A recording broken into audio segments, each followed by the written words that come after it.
Nah, pemirsa berikut adalah beberapa agenda ekonomi global yang patut menjadi perhatian. Di antaranya ada ekspektasi inflasi dari Amerika Serikat, kemudian pemirsa ada lelang BTF dari Perancis.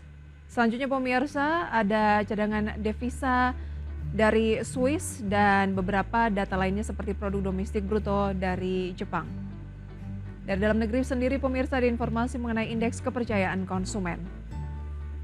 Agenda emiten yang patut dicermati pada awal pekan ini pemirsa adalah rapat umum pemegang saham dari sejumlah emiten khususnya MASB, kemudian juga ada GMTD, pembayaran kupon dari BVIC dan KUM dividen tunai interim dari ITMG.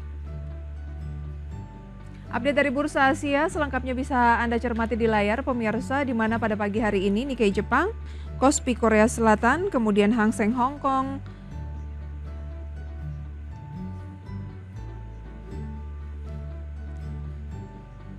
kompak berada pada teritori negatif pemirsa ya di awal pekan, khususnya untuk Nikkei yang melemah 2,88% atau hampir 3%, Straits Times turun 0,27%, Kospi Korea Selatan turun 1,35% dan Hang Seng Hong Kong turun tipis 0,07%.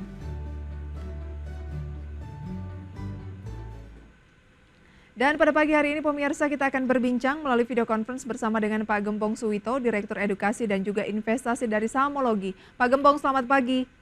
Halo, selamat pagi. Halo. Selamat pagi Indonesia. Selamat pagi, thank you sudah join pada pagi hari ini Pak Gembong. Oke, berbicara mengenai Indonesia, pasar modal kita ini kan lagi di level tinggi-tingginya ya, di 7.700-an. Demikian juga rupiah kemarin menguat di 15.300. Sikap apa yang perlu dilakukan di tengah kondisi market yang lagi tinggi-tingginya Pak Gembong?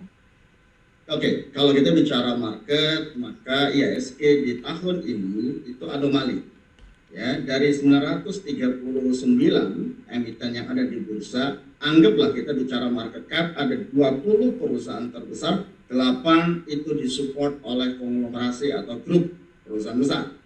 Ya, kita disclaimer on semua, ya, misalnya Brand, TPIA, Aman, Bian, DSS. Dan sebenarnya ya penggerak dari market atau IHSG di tahun ini adalah anomali, yaitu konglomerasi, bukan mencerminkan value dari IHSG sebenarnya. Jadi yang membuat dia naik, ya, kemarin sempat break high di 7754 itu secara fondasinya sebenarnya masih ya ditopang oleh konglomerasi, bukan dari pendekatan blue chip pada umumnya atau pada biasanya historicalnya seperti itu. Biasanya penggerak kayak misalnya Telkom, ya Astra atau Big Bank itu tidak mengalami kenaikan yang cukup signifikan. Justru saham-saham konglomerasi yang naik. Kalau ditopang oleh saham-saham konglomerasi, bukannya blue chips, bedanya apa nih Pak? Oke, kalau kita bicara blue chip, maka secara track record 10 tahun terakhir, ya penggerak marketnya secara liquidity, ya dan track record bisnisnya itu sudah cukup terkenal. Contoh misalnya all big economy, ya misalnya Big Bang, tambah Astra, Telkom, itu menjadi satu fondasi. Nah, cuman memang tahun ini itu ada anomali. Ya begitu Brand masuk, Aman masuk, Bian, SSA itu yang membuat ya market dari IHSG itu sampai di level tertinggi sejauh ini. Kalau itu dihilangkan, mungkin IHSG masih di kisaran di 7.300 atau 7.200. Kira-kira seperti itu, Mbak. Berarti market yang sangat sehat menurut Anda kalau mengalami kenaikan harusnya ditopang oleh saham-saham blue chips yang memang sudah ketahuan track recordnya mungkin 10 tahun ke belakang. Paling tidak seperti itu harusnya. Betul. Oh, oke. Lantas di tengah kondisi market saat ini yang tadi Anda katakan lebih banyak ditopang oleh konglomerasi, ini harus melihat value, growth, atau momentum? Nah, ini akan kembali lagi ke masing-masing individu, pelaku dari pasar modal, strategiknya atau cocoknya seperti apa. Karena kalau kita bicara momentum, memang ada di saham konglomerasi tersebut.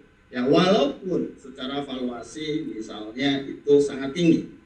Contoh misalnya best practice di market, kalau kita bicara valuasi, metode yang digunakan biasanya relatif valuasi dengan pendekatan per PBV. Ya, per wajar misalnya 10 sampai 15, sedangkan PBV ya 2 atau 1 kali. Ya, itu bicara valuasi. Tetapi kalau kita bicara momentum, ya pernya bisa 500, PBV-nya bisa 100, itu kan tidak match gitu. Jadi akan balik lagi ke strategik yang digunakan, metode apa yang digunakan, cocoknya seperti apa. Kalau Pak Gembong cocoknya yang seperti apa? Yes, kalau saya biasanya ya spesifik untuk di ya value investing terkait dengan ya valuasi kita bicara blue chip di LQ45 IDX 80 itu spesialis saya. Oke, jadi kalau ditanya analisis rekomendasinya seperti apa? Lebih banyak men-screening saham-saham liquid 45 ya?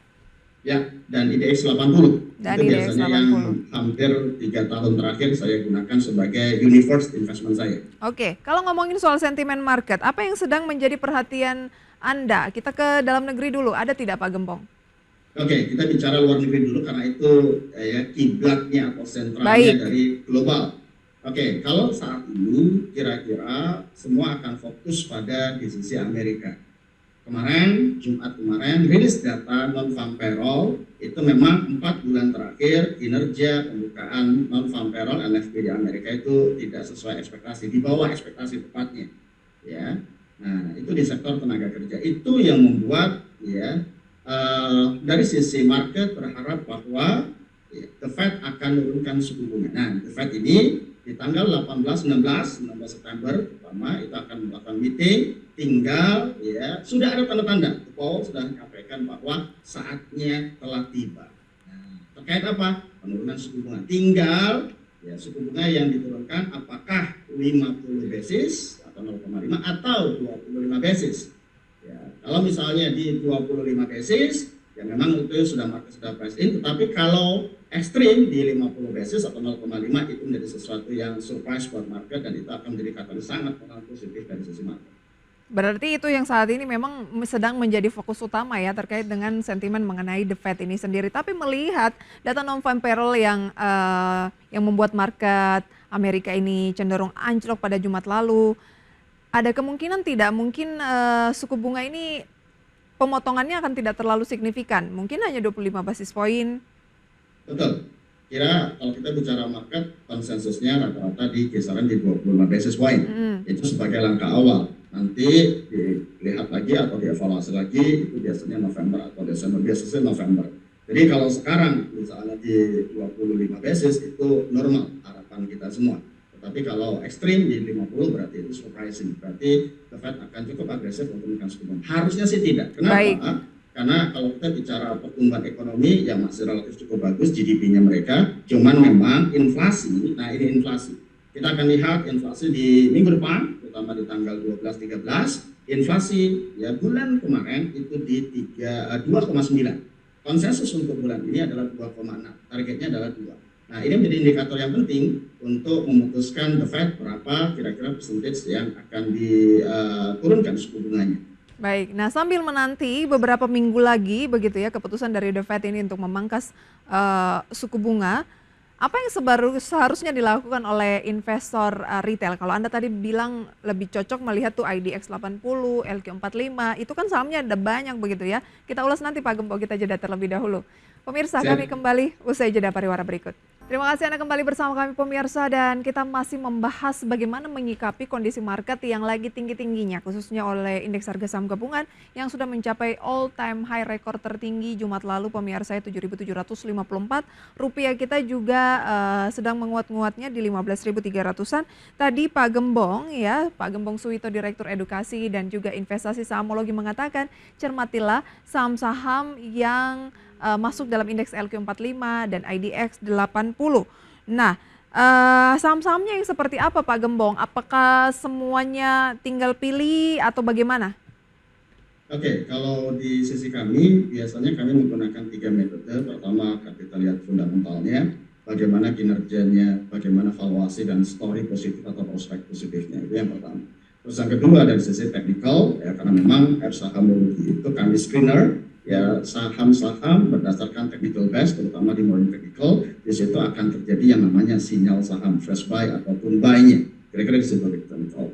Dan yang ketiga itu bicara inflow investor asing. Jadi 3 metode pendekatan ini kami terapin di IDX 45 ataupun IDX 80 ya, kira-kira seperti itu Mbak. Nah, dari situ untuk rekomendasi sahamnya, kalau kita bicara langsung spesifik, yang dimintakan biasanya stock pick-nya untuk hari ini seperti apa.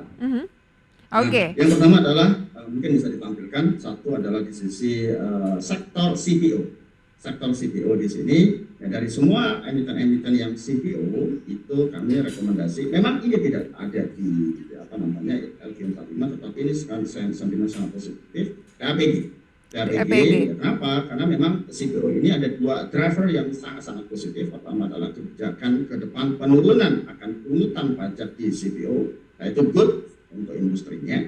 Ya, yang kedua dari sisi kebijakan pemerintah selanjutnya untuk lebih menggunakan bioetanol. Jadi program B35 akan dinaikkan ke B50. Tentunya juga dari sektor pangan itu menjadi salah satu fondasi yang cukup kuat. TAPG baik di level areanya di kisaran 780 sampai 790 dengan target price-nya sekitar 850 dan stop loss di 750. Itu yang pertama di sektor CPO. Baik, sektor CPO ini kan ada banyak ya, ada AALI, kemudian juga ada LSIP, dan kita tahu harga CPO-nya kemarin juga memang harga global begitu ya, mengalami kenaikan yang cukup signifikan setelah sempat beberapa hari yang lalu turun begitu ya, tapi dibalaskan di jelang-jelang akhir pekan kemarin. Oke, kenapa lebih ke TAPG? Satu dari sisi quality, dari sisi tanaman kalau kita bicara CPO-nya, usia yang sangat produktif dari semua ya emiten-emiten itu kami merumuskan di TAPG.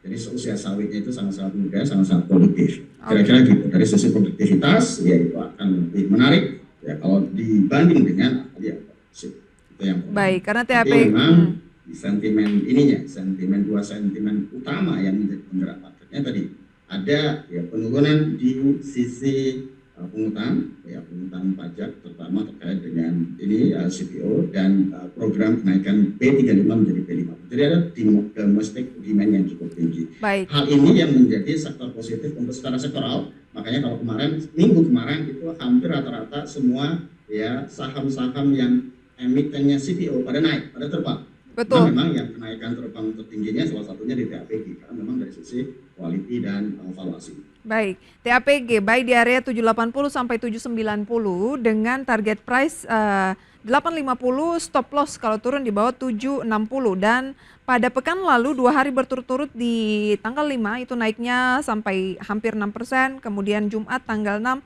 naiknya hampir 9%, di posisi psikologis saat ini 800. Jadi cenderung agak buy on weakness Pak Gembong ya? Betul, saya biasanya selalu akan buy on weakness.